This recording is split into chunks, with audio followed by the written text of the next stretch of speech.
नमस्कार दोस्तों, मैं हूं राजीव और आप देख रहे हैं अमानत नॉलेज। दोस्तों, आज हम जानकारी प्राप्त करेंगे कि जमीन मेरी मम्मी के नाम से है और मेरे मम्मी के पिताजी अर्थात मेरे नाना जी के नाम से है। रजिस्टर 2 में उनका नाम शो कर रहा है, लेकिन मैं एक लड़की हूं, मेरा कोई भाई नहीं है, तो इस जमीन को हम कैसे अपनाएंगे। तो दोस्तों, इसी को जानेंगे और जानने से पहले आप हमारे चैनल पर नए हैं तो चैनल को सब्सक्राइब कर लीजिए और बेल आइकन प्रेस कर दीजिए, क्योंकि जमीन संबंधित नॉलेजेबल वीडियो मैं आपके लिए लाता रहता हूं।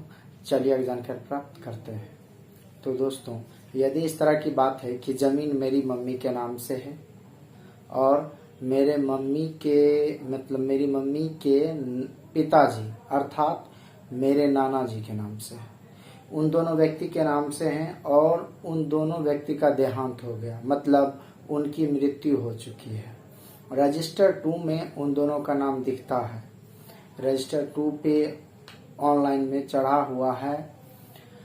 अब वह जमीन हम कैसे अपनाएंगे, क्योंकि मेरे पास कोई भाई नहीं है, मैं एक लड़की हूँ, कैसे उस जमीन को अपनाएंगे। तो सबसे पहले आपको ये देखना पड़ेगा कि आपका जमीन जो है वह खतियानी है या फिर केवालगी है। यदि खतियानी है तो खतियान आपके पास होना चाहिए, ठीक है। दूसरी बात, यदि खतियान नहीं है तो केवालगी होगा, तो केवाला आपके पास अर्थात रजिस्ट्री पेपर आपके पास होना चाहिए, ठीक है। उसके बाद क्या है कि ऑनलाइन पोर्टल पर आपका चढ़ा हुआ है, तो आप जो है अपना सबसे पहले वंशावली बनाएंगे। उनका जो वंशावली होगा वो ये होगा कि आपके नाना जी से लेकर आप तक उसमें मेंशन किया हुआ होना चाहिए कि किस तरह आप उनके वंशज में आप आते हैं। तो एक वंशावली आपको तैयार करना है। तो आपके पास 3 पेपर हो जाएगा। एक तो है कि आपका यदि खतियानी जमीन है तो खतियान हो जाएगा, या फिर केवालगी है तो केवाला हो जाएगा अर्थात जमीन रजिस्ट्री का पेपर। दूसरा कि ऑनलाइन पोर्टल पर आपका चढ़ा हुआ है, तो ऑनलाइन से आप लगान रसीद कटा सकते हैं, वो एक प्रूफ आपके पास हो जाएगा। तीसरा आपका वंशावली हो जाएगा, ठीक है।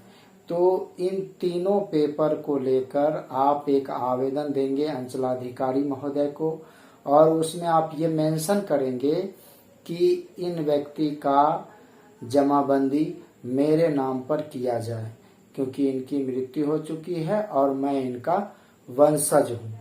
तो इस तरह से आप आवेदन देंगे और उसके साथ जो भी दस्तावेज आपके पास है, जैसे कि केवाला या फिर खतियान, दूसरा आपका लगान रसीद, तीसरा आपका वंशावली, तो इनका जेरॉक्स उसके साथ संलग्न करना है, ठीक है। और ये आपको अंचलाधिकारी को देना है।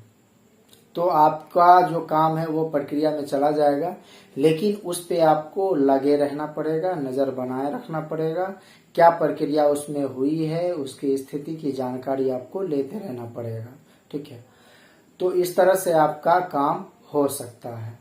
साथ ही इस बात का भी आपको ध्यान रखना है कि उस जमीन पर दखल कब्जा किसका है। यदि आपका दखल कब्जा है तो फिर अच्छी बात है, यदि आपका दखल कब्जा नहीं है तो ऐसी परिस्थिति में आपको उसमें मेंशन करना है कि इस जमीन पर दूसरे व्यक्ति कब्जा कर लिए हैं, यदि कोई कब्जा किए हुए हैं तो, ठीक है। तो इस तरह से आप करेंगे, आपका काम हो सकता है, ठीक है। दोस्तों, उम्मीद करता हूँ समझ गए होंगे। अगर समझ में आ गया तो वीडियो को लाइक और शेयर करना ना भूलें। मिलते हैं नेक्स्ट वीडियो के साथ, तब तक के लिए अलविदा। थैंक्स।